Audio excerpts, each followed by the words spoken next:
Zeal Education Society, redefining excellence. Hello everyone, my name is Vaishnavi Santosh Rao. I am the student of Zeal Polytechnic and studying in third year of diploma in computer engineering. I want to describe that me and my group members, Akanksha Kate and Pranali Sakkar, we have prepared the project on the case study of fake profiling.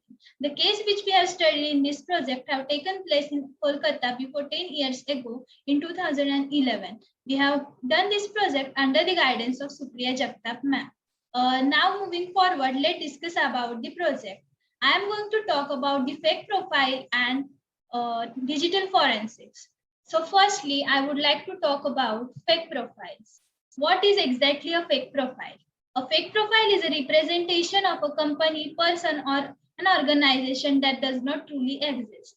As we know, these fake accounts not only use the real identity or name which look real, but to get the closer access for the specific person or a target. Do you know the interesting facts about these fake profiles? The appearance of these fake profiles can range from a beautiful and attractive woman to a businessman page or a businessman like bank or textile industry, etc., which is used to create the fraud in a market. So, my friends, that's all I want to say about fake profile. Now, moving forward, I am going to talk about digital forensics. Digital forensic is defined as the process of presentation, extraction, definition, and the documentation of the computer evidences, which can be used by the court of law during the decision time. Digital forensic is also defined as the group or a team of people which come together to detect the case on the basis of digital evidences. Also, my friend, it is known as the science of finding the evidence from the digital media like computer, network, modem, server, and etc. So guys, as we can see in the current slide, the next point is the process of working of digital forensic. Basically, there are 5 different processes of digital forensic. At the beginning, there is identification. Identification is the important stage of the digital forensic as we here need to identify the main motive or the purpose of investigation. Next, there come preservation. Preservation means to isolate the data or to secure the data at this safe place that it can't be harmed or destroyed by anyone else. As we know, digital evidence is very important in every case. After the preservation, there come analysis. Analysis means to process the digital data, nothing else. Documentation means nothing but the documentation of a crime scene along with the sketching, photographing, and scene mapping. So guys, and last comes presentation. Presentation is the process of summarization and the explanation of the conclusion is done with the help of gather facts. So friends, these are the 5 processes of digital forensics working. So moving forward, we should see about the objective of digital forensic.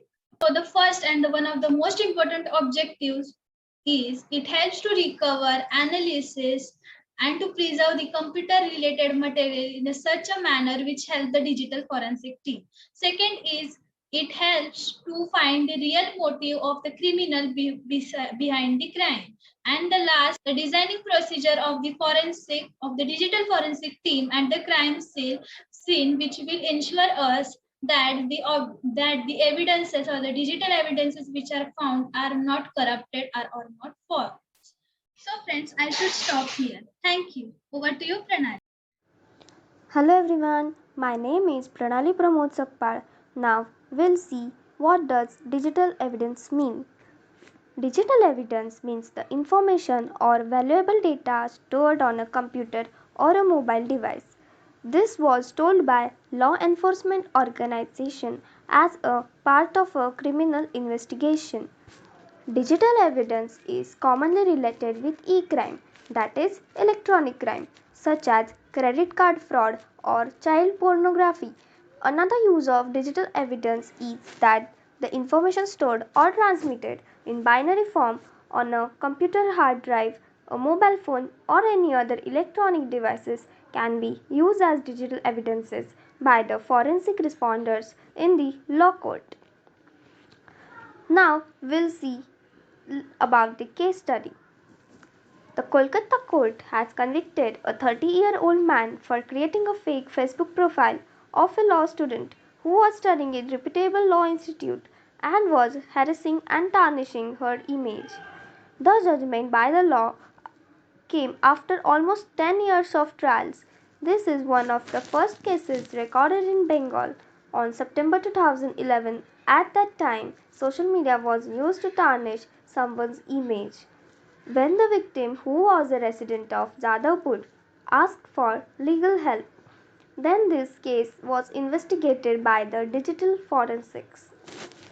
Sudhajit Banerjee had told the investigators that he was in graduation when he had a friend who was close to the victim.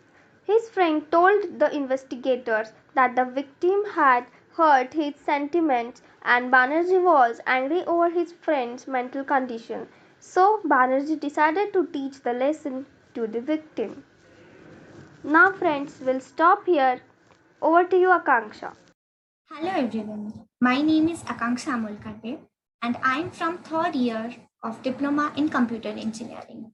Up till we saw and discussed about what is fake profiling, what is digital forensic, objectives of digital forensics, about digital evidences, a case study and many more things. So now one important thing is there that we will discuss now. Okay friends? That is the way that digital forensics was used in detecting the fraud. In this, we will see that how digital forensics will helpful to detect the fraud. So friends, we all know that what is digital forensics? So digital forensics is the process of uncovering electronic data, and the goal of this process is to preserve any evidence in its most original form while performing a structured investigation. Okay guys, so let's see how it will helpful.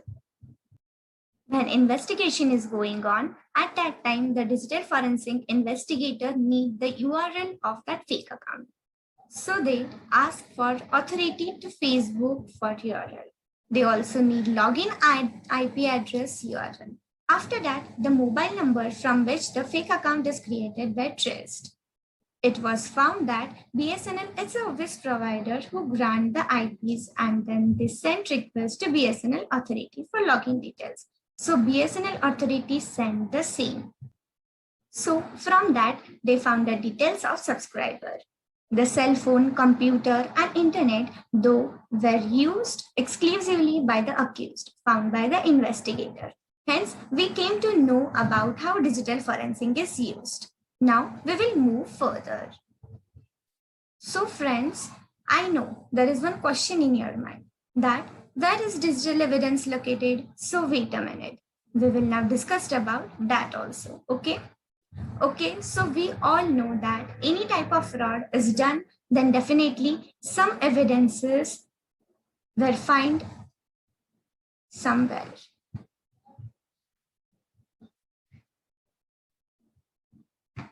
In this case, the digital evidence were found in the house of accused. On 1st August of 2011, the investigating agency attacked on the house of accused and grabbed many more things such as modem, hard disk, a telephone, a mobile phone, and a telephone broadband connection bill. After that, this founded evidence were sent to the Central Forensic Laboratory processing for further processing. So now one most important topic is remaining, guys. That is the effect after the fraud has done and found the accused. So friends, why it is important so to write the effect? So the answer is writing effect helps all to think about how different actions might have taken. Some effects are: the judge handed the accused a total 1 year of hard labor and rupees 1.5 lakh as a fine after convicting him under the section 66C for 3 months, 66D for 3 months, and 67C for 6 months. Second is investigator has filled the charge sheet along with the supplementary charge sheet, and charge was enclosed under 66A, 66C, 66D, and 67A of IT Act. Hence, we also studied about all the things related to fake profiling case and studied one case and its effect. So be careful from this type of attacks or fake profiles. Make good use of social networking sites. Thank you for your most valuable time and support.